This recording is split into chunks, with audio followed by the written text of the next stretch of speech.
My name is Meagan Davidson, and I am the co-founder of Tiny Kingdom Music, a management company and record label based in Vancouver, BC, and Toronto, Ontario. In my past life, I wore many hats in the live space, which included stage management, talent booking, and production. And then I moved on to Music BC Industry Association, where I worked with the team to grow the BC music economy through local, domestic, international development programs for artists and industry. I am constantly inspired by watching the local community bloom, and am dedicated to developing artists and their vision. In addition, I sit on the board for CIMA, the Canadian Independent Music Association, and spearhead Women in Music BC with my business partner, Savannah. I currently live in Toronto with my pup, Benny. Over the course of this session, I'll explain the differences between Canadian funding bodies, where to find the information you need for the right grant for you, and how to put together an excellent application. Grants exist for various undertakings, including travel, regional showcasing, career and artist development, sound recording, video production, and so on. There are multiple funding bodies in Canada that represent a broad demographic of creatives. These are both private investment, public funding, and are available federally, provincially, and locally. Whether the organization is public, such as Canada Council, Music BC, or Creative BC, or private, such as Radio Star Maker, Showstream Foundation, or the MVP program, they operate on annual budgets that fluctuate, thus changing what programs are available every year. Rather than break down what funding programs exist right now, I'm going to give you an overview of how they differentiate and what they may offer in a way of funding for you.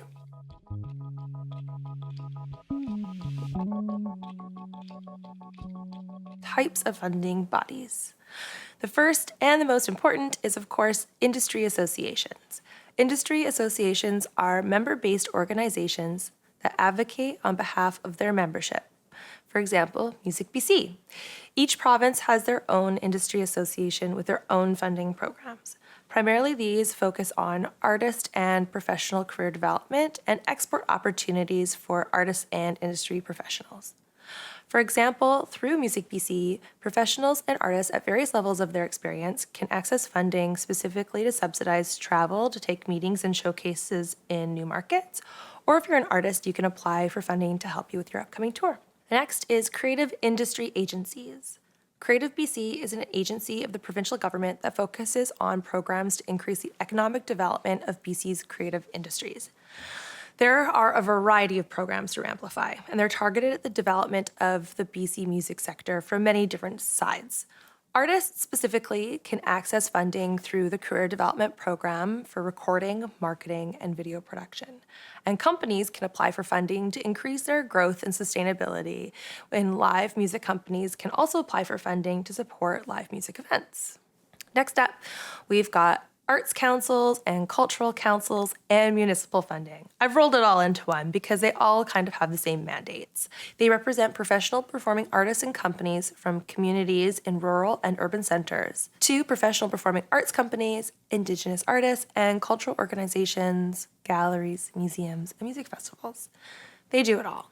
In addition, in BC, artists can access Canada Arts Council, which is a federal arts council, BC Arts Council, which is a provincial arts council, and First Peoples Cultural Council, which is an Indigenous-based arts council in British Columbia.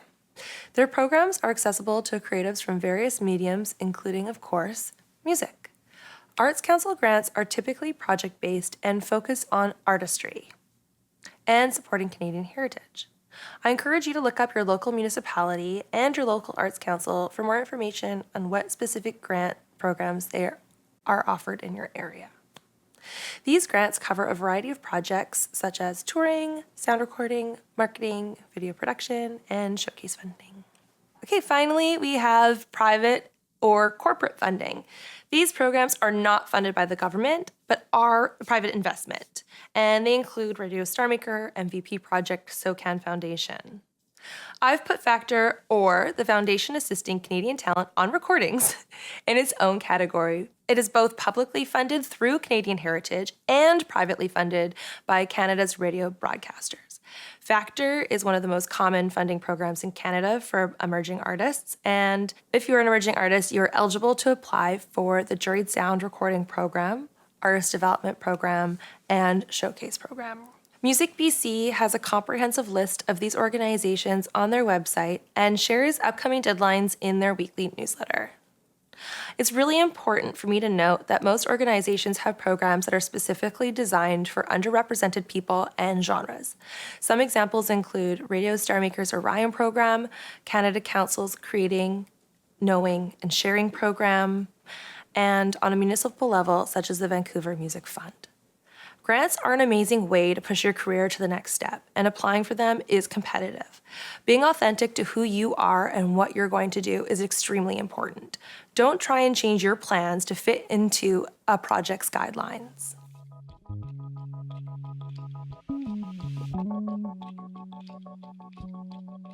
Preparing for your application. First and foremost, read the guidelines. When you're doing your research, it is essential to understand the organization's goals and make sure you meet the eligibility requirements that your project is undertaking. There's a list of criteria for the program that you're applying on every organization's website. Make sure you read the guidelines thoroughly, and if you have any questions, call the organization and seek their advice. Read the FAQ. It may sound simple, but so many questions you may have can be directly answered in the facts section. Look up scoring criteria for the application. This can clarify each part of your application and what the juries are being encouraged to pay extra attention to when they're reviewing applications. Plan ahead and strategize for long-term success. Don't leave your application to the last minute. Most application windows are 6 weeks long, and most application results will not be confirmed for 8 to 12 weeks following the deadline. Don't leave your application to the last minute. I'm saying it again because it's that important. Some organizations only allow you to apply once a year, so you better make it awesome, and the more time you give yourself, the stronger your application is going to be. Get support from your community. See who else you know that has been funded, and ask them for some help and insight and to share their tips. Make a checklist for yourself to follow as you create your application. When you're reading through multiple guidelines, it can become very overwhelming. When I'm working on a new grant, I like to go through the guidelines and make a checklist of materials to ensure I don't miss anything.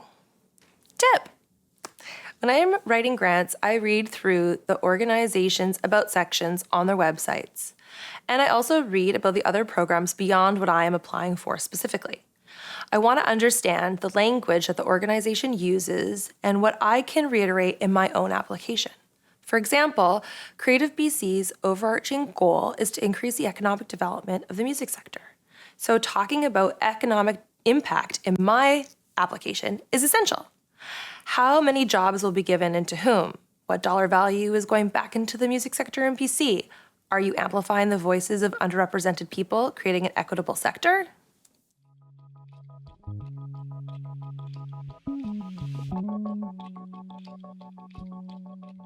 Application materials. First, marketing and business plans. I could talk for hours about business plans and marketing plans. This is the fun, juicy stuff that gets juries and funding bodies excited about your project. Typically, each funding body will have a template which you can follow to ensure you're meeting the jury's expectations. Your marketing plan should be specific, and it should be an overview of your project. It will need to include information about you as an artist, your accomplishments, what the initiative is you're undertaking, and why right now is the right time to undertake it. Who's your audience? Who are you trying to reach with your initiative? And how are you going to reach them? It's important to think constructively and outside of the box. How are you being innovative compared to other artists? What has worked for you in the past, and how will you continue to develop in that area? Most importantly, ensure your marketing plan is specific to who you are as an artist.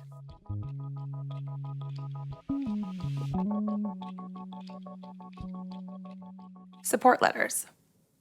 Many applications allow you to upload letters of support or endorsement. These should come from higher-level industry team members and your creative team. They should talk about who you are as an artist, your work ethic, and your artistry. Before you ask, I'd suggest writing a short template cover letter of what information you'd like that professional that's writing that support letter for you to cover. For example, if you're asking a producer to write a support letter for a sound recording grant, some things that they could talk about would include your artistry, your professionalism in the recording environment, your songwriting abilities, and generally their passion for being a part of your project.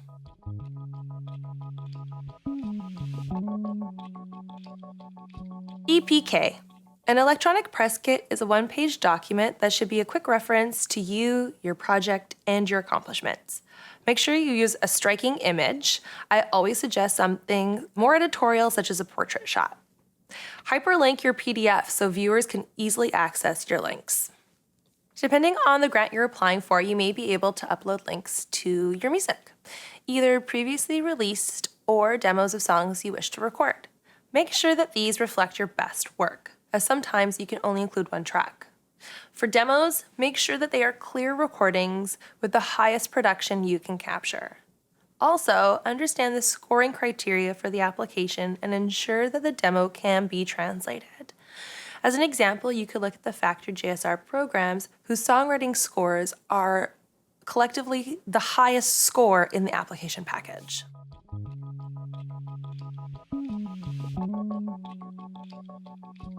Budget. Make sure your budget is clear and concise and that the expenses you are listing are eligible for the program. Break down each line item to define each vendor you will hire, what they do, and how much they're going to charge you. Most importantly, back up your budgets with service quotes or past invoices, proving that you did your research and have a financial plan. Include revenue. Where else are you going to get money to help with this project? This can be a personal contribution, but it is important to jurors to see that you have the wherewithal to complete the project.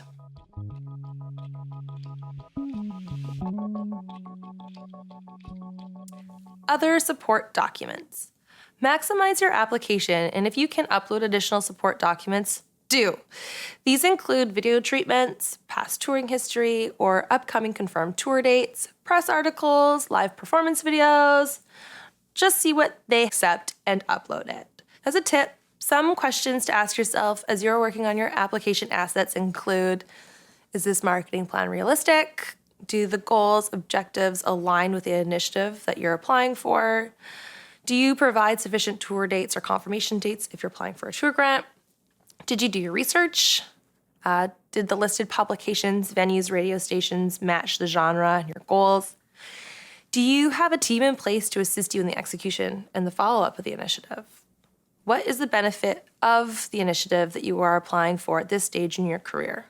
Another tip is professionalism and design does matter.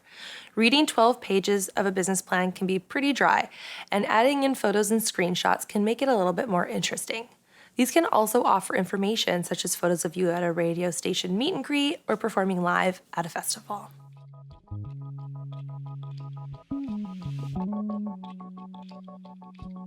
When to hire a grant writer. Typically, I suggest that all emerging artists apply for their own grants when they are first starting out. It is an essential step in your development to understand your career as a business and to go through the process of writing a business plan and marketing plan, understanding your project's budgets, and planning long-term goals. When you've reached the level in your career where you have a few team members and have a thorough plan for your upcoming project, I'd suggest considering bringing on a grant writer to help you take you to the next step in your career.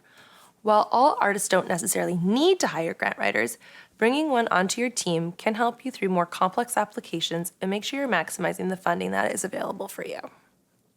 A fun tip that I always like to suggest is to check out artists that have been previously funded on the organization's website and use your community as a resource. Asking a friend for advice or support can be encouraging and make the process more accessible.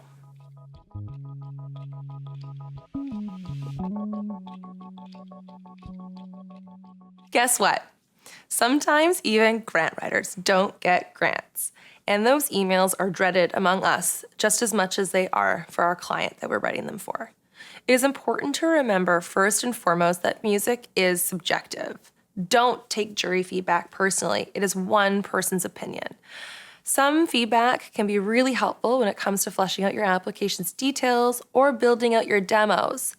But don't take no as a forever no. Like our friend T Swift says, shake it off and just apply again.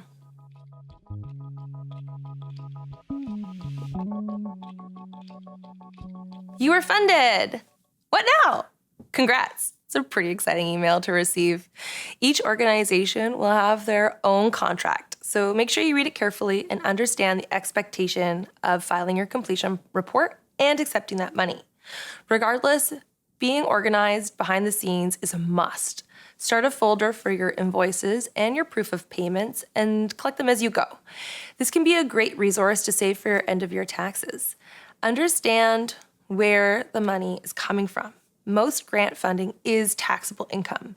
If you're organized, this can be less stressful when you're at the end of the year filing your tax return. Also, hiring an accountant to help you with your taxes at the end of the year can be a wise investment. No matter who you are as an artist or industry professional, what stage of your career you're in, or what genre of music you create, there is a grant out there for you. I hope this session helps you understand a bit more about the complexities of the Canadian funding system and where you can look to get the right grant for your project. I've included a link that will have some handouts which include specific grants for touring, regional showcasing, career and artist development, sound recording, and video production. Good luck out there, and go get some money!